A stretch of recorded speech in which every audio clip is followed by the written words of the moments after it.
আজ মধ্যরাতে শেষ হচ্ছে চাঁদপুরের পদ্মা মেঘনায় মা ইলিশ রক্ষায় প্রশাসনের 22 দিনের নিষেধাজ্ঞা। জেলেপাড়ায় তাই নদীতে নামার প্রস্তুতি চলছে জোরে সোরে।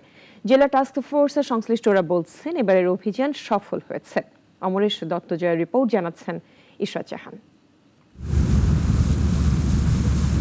ইলিশের প্রধান প্রজনন মৌসুম উপলক্ষে 4 থেকে 25 অক্টোবর পর্যন্ত 22 দিন সম্পূর্ণ নিষিদ্ধ ছিল মা ইলিশ শিকার, পরিবহন, মজুত, ক্রয় বিক্রয় ও বিনিময়। অভিযানের সময়সীমা শেষ হচ্ছে আজ মধ্যরাতে।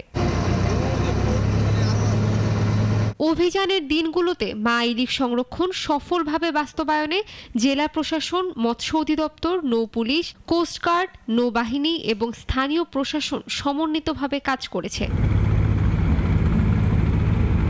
অভিযানে অবৈধ জাল জব্দ, অসাধু জেলেদের আটক ও জেল জরিমানা সহ বিভিন্ন ধরনের শাস্তিমূলক ব্যবস্থাও নেওয়া হয়। জেলে ও মৎস্যজীবীদের মধ্যে সচেতনতা বাড়াতে চালানো হয়েছে প্রচারণাও। ইলিশ ধরার সাথে জড়িত এরকম 1,60,000 জেলেকে এবার 25 কেজি চাউল হারে তাদেরকে দেওয়া হয়েছে এবং এই চাউলটা আমাদের একটা টার্গেট ছিল যে আমরা তাদের প্রথম সপ্তাহে যাতে বিতরণ করতে পারি এবং সেটা ইনশাল্লাহ আমরা সবগুলি উপজেলায় বিতরণ করা সম্ভব হয়েছে।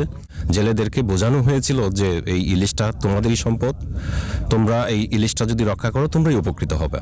তো সেই জিনিসটা কিন্তু জেলেরা বুঝতে পেরেছে এবং জেলেরা সেই কথাটা রেখেছে বলে আমার দৃঢ় বিশ্বাস। ইলিশ রক্ষা এবং এর উৎপাদন বাড়ানোই ছিল অভিযানের প্রধান লক্ষ্য, জানিয়েছেন সংশ্লিষ্টরা। নদী মোরাললেস ক্লিন, নদীতে কোনো জেলে নৌকা বা মাছ ধরা ট্রলার বা কোনো জাল আমরা দেখতে পাচ্ছি না। আমরা সর্বতোভাবে চেষ্টা করব যাতে কেউ কোনোভাবেই এখানে জাল ফেলতে না পারে এবং আমাদের অভিযান এবং সরকার নির্ধারিত যে মা ইলিশ সংরক্ষণ অভিযান, এটা আমরা সর্বতোভাবে শতভাগ সফল করব, অন্তত চাঁদপুর অঞ্চলে।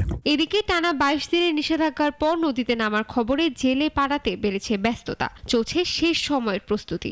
জাল, জেলে নৌকা মেরামত শেষ, এবার নদীতে যাওয়ার পালা। ইশরাত জাহান, নাগরিক।